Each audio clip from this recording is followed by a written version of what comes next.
and just hearing "You'll Never Walk Alone," like the lights and everything like that, and I was just like, this is serious. Coming up on the official Celtic FC podcast, we look ahead to Wednesday night's match against St Mirren. And our biggest win against St Mirren is 7-0, and again, 3 different occasions we've beaten them 7-0. And we chat to Big BEMZ about his memories as a Celtic supporter. This is the official Celtic FC podcast.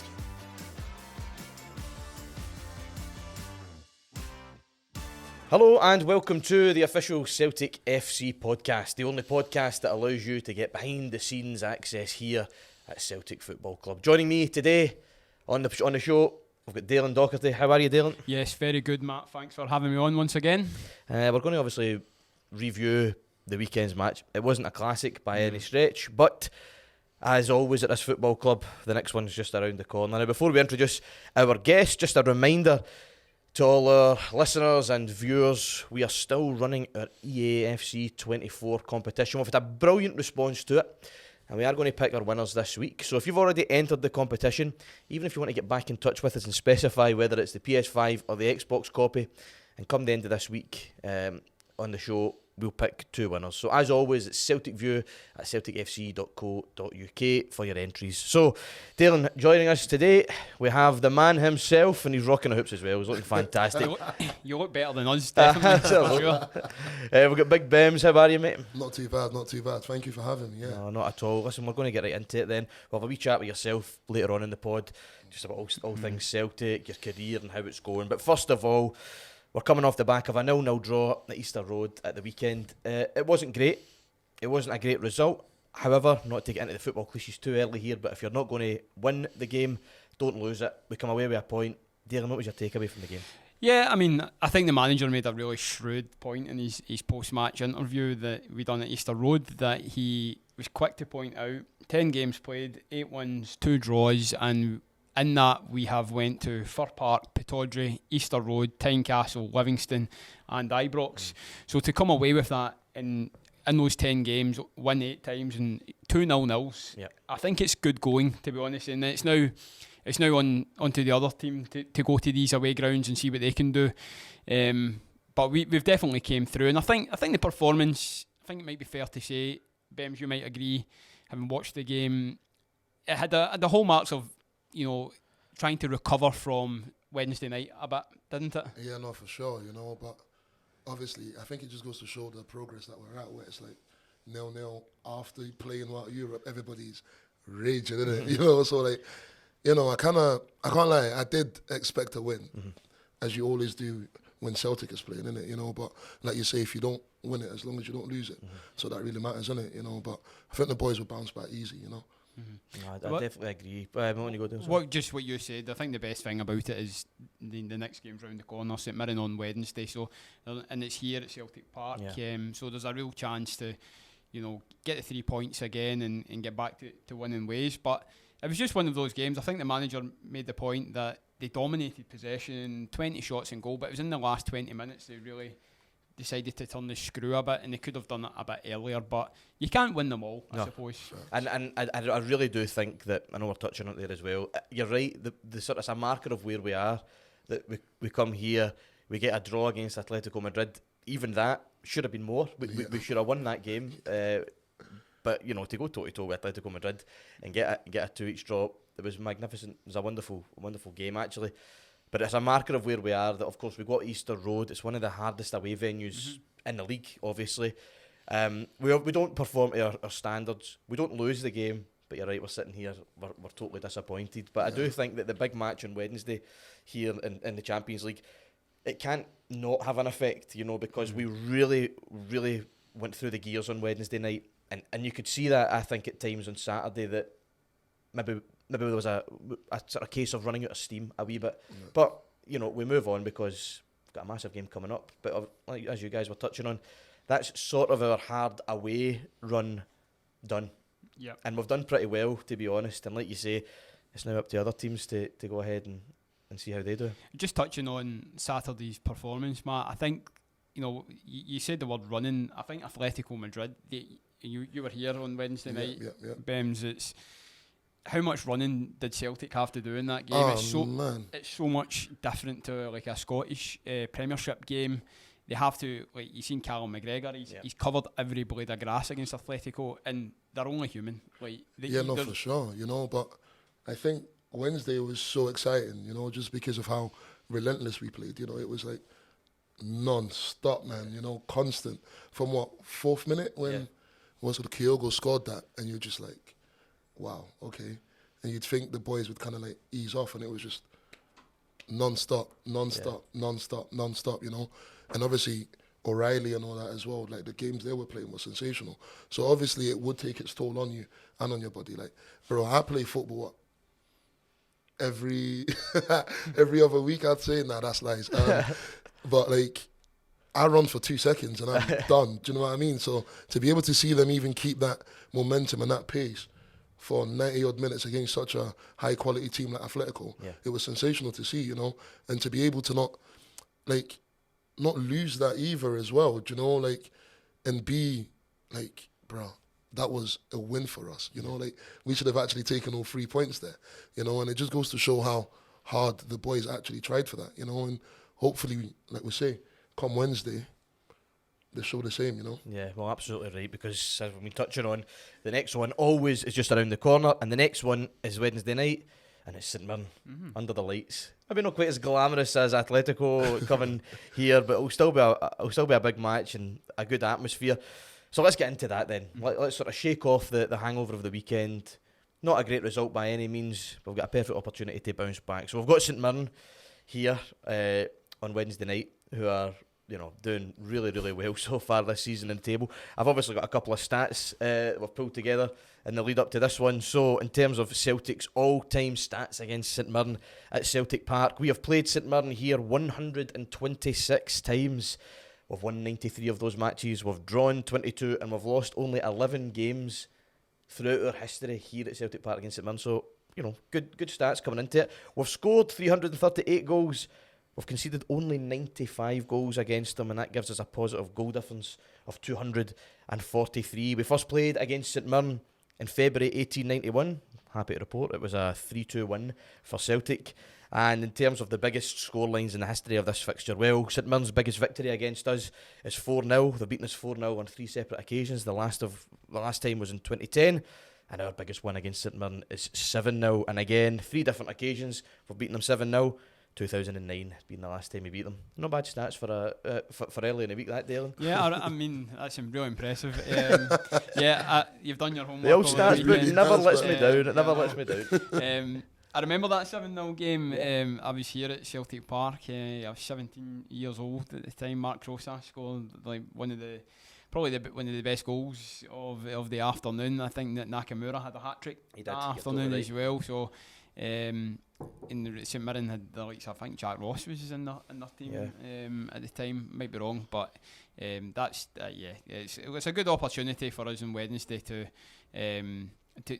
go and get 3 points. But this will be difficult. I said that to the manager on Saturday. Like they won 4-0 in St Johnstone. St Johnstone have sacked their manager as a result. Or Stephen McLean has left, whoever you want to believe. Parted company, is that I think that might be the line, but they're playing really well. They were difficult last season. You remember BEMZ in the early part of the season last year. Celtic were all conquering last year, but we went to St Mirren and lost. So they're a very very difficult opposition, and I think Stephen Robinson deserves credit for how they're playing this season. I think they're third in the table at the minute. So yeah, it'll be a difficult game for sure. Yeah, no, for sure, man. But I'm really excited for it. Like I said, to actually just be back in paradise and that as well. Hopefully, 3 points is all that really matters. I mean, I'll take a 7-0. Do you know what I mean? I would not complain with that at all. But as long as we get the 3 points, that's really what would be great for us. Yeah, I think what's good as well is the fixture list is all happening at the same time on Wednesday night, so it's that old, like you can hear where the scores are coming in, so I think that'll add an extra edge to the game. But it'll be an interesting game. I think guys like Kiltie and Mark O'Hara are the threats for St Mirren, you know. But a 4-0 win at home against St Johnstone is impressive for St Mirren. Definitely. So they've definitely got their tails up for sure. And hopefully, if we're struggling at any point in the game, we can rely on a couple of penalties to sort us out. Maybe on Wednesday night. No, but in all seriousness, it will be a tough match. St Mirren will be coming here with ambitions of obviously trying to get the 3 points. They're off to such a good start in the season. It's always good when we make the guest laugh to the point of being unable to take contribute.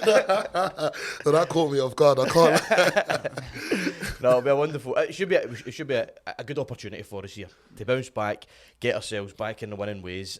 I've got every confidence we will. Don't get me wrong. Maybe I'm the jinx because I had every confidence we'd do it on Saturday as well. Yeah.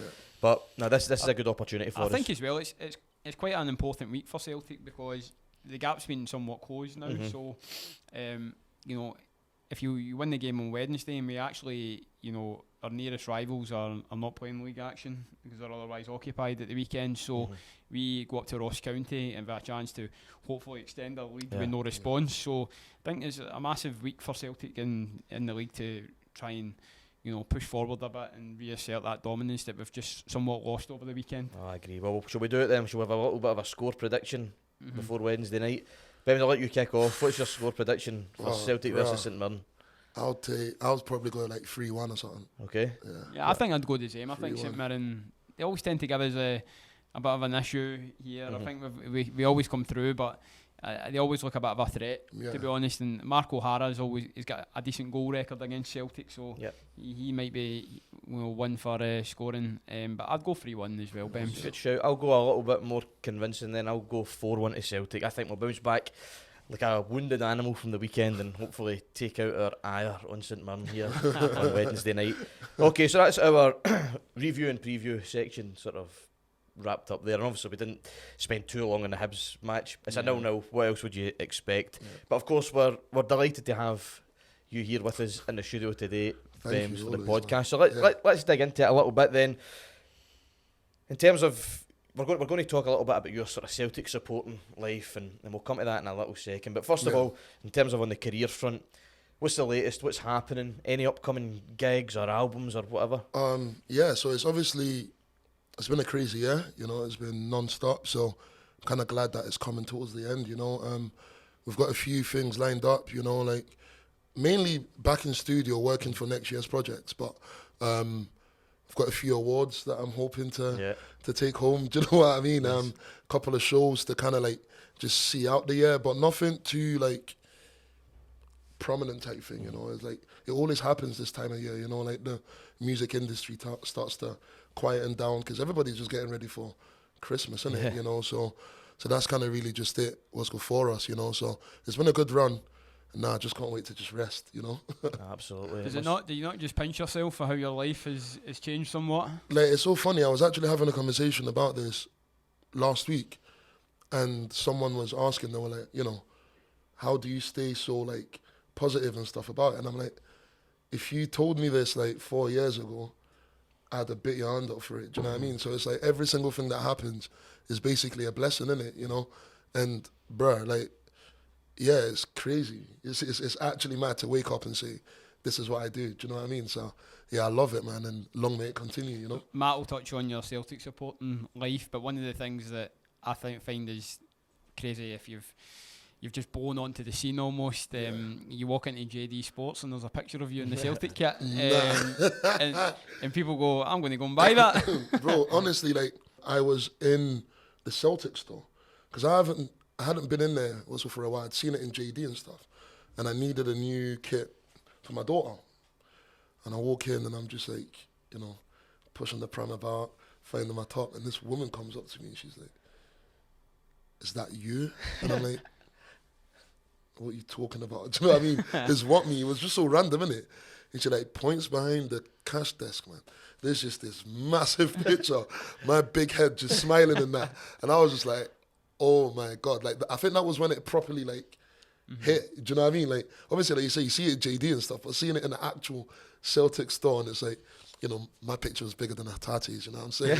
Like, I'm like, yeah, Starboy over here, you know. But yeah, it's is beautiful. So I actually said to them, I was like, I want it. You Yeah. know what I mean? Yeah, want that for the house. Are you getting it for the house? Yeah, Oh, yeah, good yeah, man. yeah. Like it was good. They were very, very nice enough to keep it aside for me, you know. So Brilliant. it was pretty cool, you know. I was at the kit shoot with you back Yeah. in, I think it was June. It was. It was a day where we actually shot both the kits, and the away, the third kit, and I think the home kit was done here at Celtic Park. But BEMZ, you were the feature man for the third kit.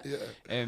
I spoke to you on the day, but it was some setup, isn't it? Like, it's the way the club and all their partners bring all this together to promote the kit, isn't it? Yeah, no, like you could tell that no stone was left unturned, man. Do you know what I mean? And it was such a wholesome day to be part of, you know. I mean, he would tell you, man, I was like a little child, man. I was buzzing, do you know what I mean?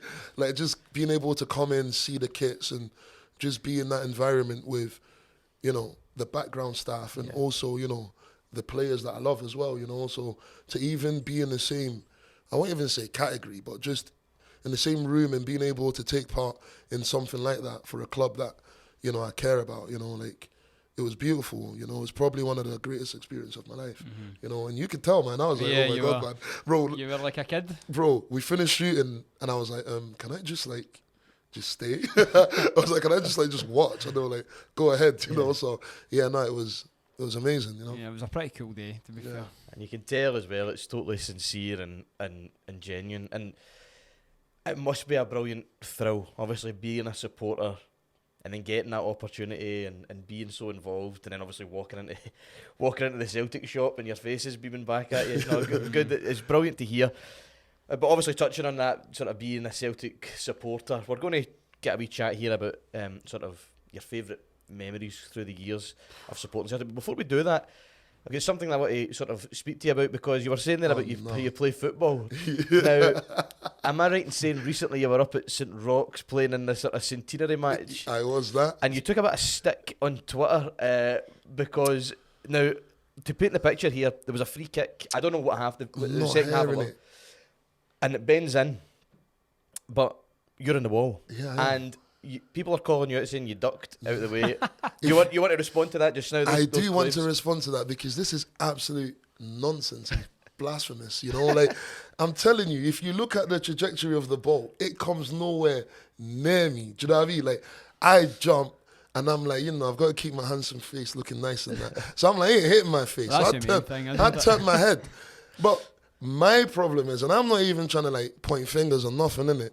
But if the ball is going top corner, why is the keeper on the floor, bro? It doesn't make no sense at all, innit? Do you know what I mean? Like, I've watched that back so many times. VAR reviewed it, and I am not taking no blame for that. I done the best I could.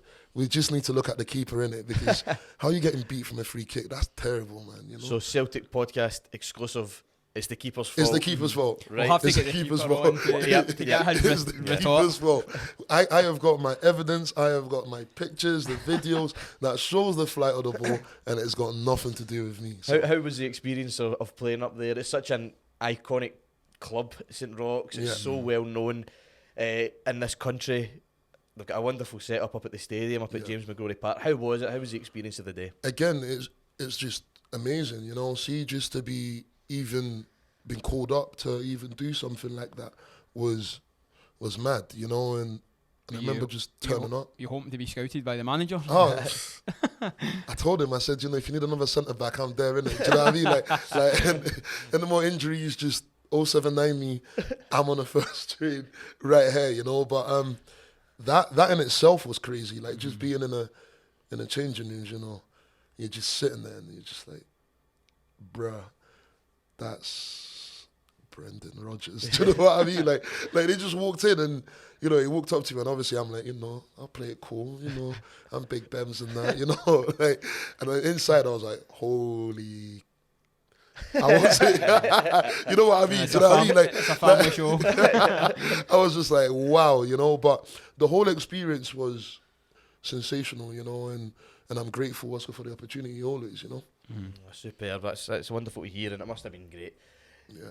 having Brendan Rodgers kicking about in the dressing room and so on. Bro, I Amazing. can put that on my CV that I've been managed by Brendan Rodgers. Yeah. You know, not a lot of people can do that. You know, hopefully that kickstarted my football career. You know, Absolutely. Maybe need to kick up the running a bit then. bro, like real talk. I remember was chatting to the manager. I'm like, bro, listen, 5 minutes. You know what I mean? I'm like, 5 minutes. I'll sell you the world. Bro, I've got my inhaler in my pocket. You know what I mean? Like, and I remember like just running, putting a tackle, turn around, and I'm like, yo, inhaler. And as soon as he seen that, he was like, right, BEMZ. He's like, we don't want no problems today. You know what I mean? But no, it was great. It was great. You know. No, superb. So let's dig into it then. In terms of your Celtic supporting life, you know, this conversation always comes up. The best game that you ever attended. I've got a few in my mind for myself. I'm sure you'll have some as well, Daylin. But for yourself, BEMZ, throughout your life supporting Celtic, what has been the standout game that you can remember being attending? Too many, man. Do you know what I mean? Absolutely too many. I guess I'll probably say my first European night, I walked in and I just came up the stairs and it was like, I got my pie, got my bovril, and just hearing "You'll Never Walk Alone," like the lights and everything like that, and I was just like, "This is serious." Do you know what I mean? I'm like, yeah, these mans are actually like on smoke here. Do you know what I mean? Like I wasn't even playing, and I was in the crowd, just like, wow, what a club. Do you know what I mean? Obviously, all the games at Hampden. Most recent one, even though we didn't take much from it, the game against Real Madrid was like. Was sensational, you know. See, just for that 60-odd minutes, and you're just like, wow. The atmosphere that night was so it almost felt so emotional, almost. And there was such an outpouring of just noise from the crowd, as there always is, obviously. But that night, just I know what you mean. There was something. Just a little bit. I think it's because it's Real Madrid, though. And also, you know, there was champions of Europe as well. They were coming here, and I think it was Ange's first proper game in the Champions League, so it was a case to see how his team performed, and for an hour they matched them, didn't they? It was sensational, and for me, I feel like that was part of what was beautiful about it, just seeing us actually just go out again and not rest on nothing, just attack. You know, obviously, if that Callum McGregor shot had went in, you know what I'm saying? It's like a completely different story there, isn't it? It's a sliding doors moment, isn't it? Yeah, you know, it's just the up and downs of it, you know. But I've had a lot of beautiful experiences here at Celtic Park, you know, and hopefully I'll get some more, you know. It's funny that you mention that. I always think, like, you know, when kids come to the game, it's that when you walk out and you actually don't really see much of the stadium, but you see bits, the lights, as you say, and it makes such an impression on you as a kid, or as anybody who's coming to Celtic Park for the first time, and you walk through, and it's almost breathtaking, almost, isn't it? For sure. Like, I remember, like, even when you said that, the last game of the women's season. Last season was my daughter's first game at Celtic Park, you know, and that was like a wholesome moment for me. Like that will be embedded in my head for life. Just seeing her walk up the stairs with a wee Celtic top on and everything, you know. Like, so it's a beautiful experience that I'm glad not to only share with like all the fans here, but also with my family as well, you know. 100%. I mean, exactly. I've just not long had a son, so I'm looking forward to the day I can bring him to Celtic Park, and like it's that moment where he runs ahead of you almost and gets that experience himself.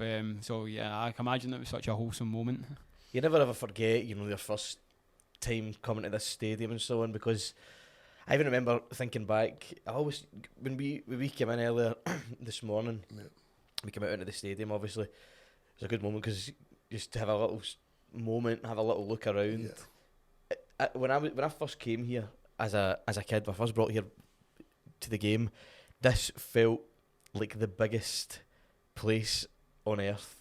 Do you know? Like, it felt like it was just an endless sea of green and white. It still holds that kind of that feeling, and it's certainly on those. To be quite honest with you, midweek games have always been my favourite games here. There's something about Celtic Park under the lights. That's why European nights are so special. Even Wednesday night against St Mirren, love it. Those are the nights that I favour the most. What's good about Wednesday night is we'll probably see the green light on the huddle. That's right. And you haven't seen it for like a few months because of the weather and the late nights, but it's such a good moment. So it's such a buzz, isn't it? Nah, it's 100%. It's there's nowhere else quite like it. And you've picked a couple of good games there. I'm interested to see that the two games the games that you're talking about are European matches. Yeah. Because I was having a think about this. I don't know really what my all-time game would be. 2-1 versus Barcelona, Manchester United, Nakamura free kick. I tend to sometimes favour the domestic matches though. I don't really know why. I think it's more it's the bread and butter. Do you know? It's why you have a season ticket every year. I remember beating Rangers 5-0 here to win the 7th consecutive league title. That was such a wonderful day. It should have been more. I know. Yeah, that should have been so much more that day. I think for me, I always hark back to when I got my season ticket quite early in my kind of teenage years, and I remember when AC Milan came here as European champions, and we'd actually played them in the previous season. I hadn't went to those games, but it was like the first proper time I was going to the Champions League games with my friends, and then that night I remember the rain was so heavy. It was one of our favourite games. I spoke to Scott McDonald on a feature on it, and it was just brilliant. And then when he scores at the last minute and it's chaos, I think the advertising board goes down, and and the games in that kind of Champions League run were brilliant. Benfica and Shakhtar Donetsk, and it was similar at the end. It was amazing, but the Milan one was brilliant because I felt for me, we had almost became de facto champions of Europe. Because we'd beaten them. So no, that for me is one of my favourite games. And like BEMZ, it's like the European ones hold more of a, but just because it's like you have to punch above your weight to win, isn't it? 100, and it's like everybody in the stadium knows that, but also believes that it can be done. Do you know what I mean? And that's what brings that extra bit of like flair from not even just the players, but the fans. Do you know? It's like the atmosphere is just different gravy on those nights. Do you know what I mean? And it's just always sensational to just be here for it. And when you do come away, what's good with a result, you're like, that's why we're the Glasgow Celtic, innit? Do you know what I mean? Like, and that's what it's about. And even when you talk about the game with like Atletico, like the crowd that night was sensational. I mean, in the build up to that game, we weren't the favourites to win it. Yeah. Realistically, Atletico would have come into that game thinking they were coming here to win that match. Yep. I think building up to it, I think there was maybe a feeling amongst quite a lot of the support as well that this is going to be tough tonight and it'll be a difficult match. But just before kick-off, when the Champions League anthem, that noise, I turned to my dad and my brother at the game and I said, we'll get something here. Yeah. We'll get something here because there's a refusal to accept that this is beyond us. You could feel it in the air, you could feel it in the support. And of course, 4 minutes in, we're 1-0 up. I think that Lazio result has almost, and hopefully I'm right here, that it's kind of made a point of, right, we can't let that happen anymore. We've got to try and take it to these teams and if we can get a point out of the games, because that Lazio game, if we got a point, would have been massive. But you could tell the experience of losing that game the way we did, it was massive for the team last Wednesday night. And obviously we've got Feyenoord to come here in December, and hopefully that will be the one that we can get our first win in 10 years in the Champions League. Will you be at that game? You got the final game? Yeah. I'm going to be there. I'm going to be at what's called all the games. I'm trying to get over to Madrid as well. Oh yeah. Yeah. Trying to. So I've got a friend over there who's got us a ticket. So now we're just trying to work it in between our schedules, see if I can fly out for it or not. A great stadium, that the Metropolitano, isn't it? It looks incredible. So I think Real Madrid are playing that in the Bernabeu that week as well. I think so. I think there's you could potentially a chance to take 2 games in. Go in, but obviously the most important is seeing the Celtic, Absolutely. Well, here's hoping you manage to work it out and get yourself hopefully over there. Listen, we're going to wrap up now. Thank you very much for for coming along. Thank you very And much he's for read the having us. colours really well. I know, yeah, Aye. that's right. It's always good to sit with the hoops on as well. But a serious player now, you know what I mean? He's playing up at St Rochs and that. He's ducking from free kicks. Nah, No. nah, this is Open a fight can of talk. worms. I'm sorry, this is fight talk here, you know. If you were that goalkeeper in that match, we would love Please to get in hear from contact you. with us. We need to know your side of the story. And it's the same email address that you can use as well to enter our EAFC competition. Let us know if you would prefer the Xbox copy or the PS5 copy. All you need to do to be valid in terms of entering is to show us that you have liked and subscribed to the podcast, screenshot it, send it to celticfc@celticfc.co.uk. That just about wraps things up. BEMZ, thank you very much for joining us today. No, thank you very much for having me, always. And Daylin as well, and as ever, thank you very much for your A company. pleasure as always. Have a great rest of your week, folks. Let's hope that we get the result on Wednesday night against St Mirren. We'll be back later in the week as we build up to the weekend's match. Thank you very much, and hail hail.